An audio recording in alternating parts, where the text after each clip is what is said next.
کبیروالا میں دریائے راوی اور چناب کے سیلابی پانی نے کئی خاندانوں کو تباہ کر دیا۔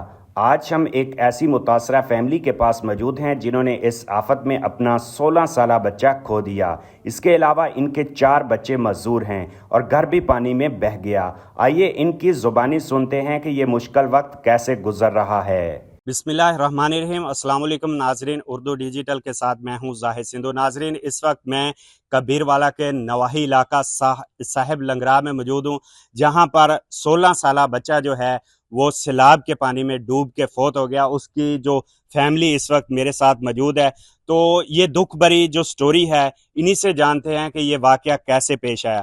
اگر میں بتاؤں تو یہاں پر جو اس کے 4 بہن بھائی ہیں وہ بھی معذور ہیں۔ میرا کو بچہ جڑے ہے نہ بہن بیراواں کو جڑے نہ سکھ تے چھوڑ کے تے وگ گیا پار سامان چاون کی اس راوی چنا دے وچ بڑ کی مر گیا۔ ساڈی امداد کاج نہیں ہوئی گئی جی، ساڈی امداد ہوئی جاوے۔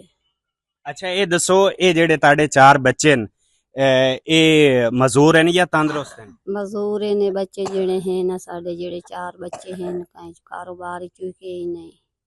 اچھا جیڑا انہاں دا بھائی مطلب ڈوب کے فوت ہو گیا ہے تے او انہاں دا مطلب سہارا ہی؟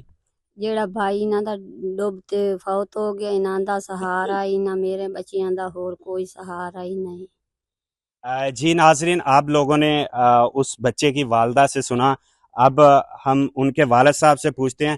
اچھا اے دسیا ہے جیڑا تواڈا بچہ ہی پیا او کس طرح ڈوبیا اور تانوں پانی دا کس طرح پتہ لگیا ہے کہ پانی آ گیا؟ تسی نقل مکانی نہیں کی تھی؟ نقل مقامی کرتے میرے مزدور بچے پہ 4-5 انہوں نے پہنچا کے پیچھے بقایا سامان آئے، میں ڈنگر کا دھیان گھر دے آ گیا ہوں، پیچھے سامان بقایا چاون گیا دریائے راوی چنا ساڑے کول اکٹھے تو ہیں اتنے وہ بڑھ کے فوت ہو گیا۔ سماج غریب ہاں، ساری حکومت طرف نہ کوئی سانو ٹینٹ ملیا نہ کوئی ساری امداد ہوئی ہے، اصل بالکل پریشان ہاں۔ میرے بچے مزدور ہیں پر میرے حکومت اگو اپیل ہے مہربانی فرما کر ساری مدد کی جائے۔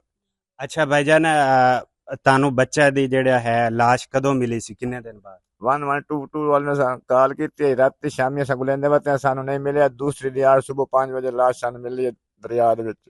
اچھا ساڑے گھر سار برائے پہ میں غریب بندہ، میرے سرکٹ کوئی نہیں، روزی دا مسئلہ بالکل پریشان آپ ہے۔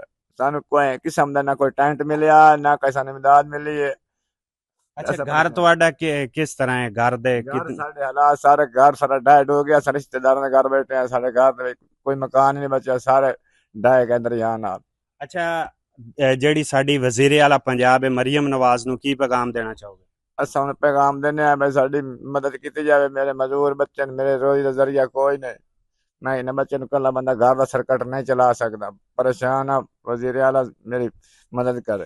جی ناظرین، ان کی جو دکھ بھری سٹوری نے اس بچے کے والدین سے پوچھا۔ اگر ہم بات کریں تو ان کے یہ جو 4 بچے ہیں، یہ 4 بچے بھی جو ہیں وہ معذور ہیں۔ وہ واحد سہارا تھا جو اپنے بہن بھائیوں کو سہارا بنا ہوا تھا اور اپنے بہن بھائیوں کو خشکی پر چھوڑ گیا اور واپس جو ہے قیمتی سامان لینے کے لیے گیا تو وہ دریا میں جو ہے وہ ڈوب گیا۔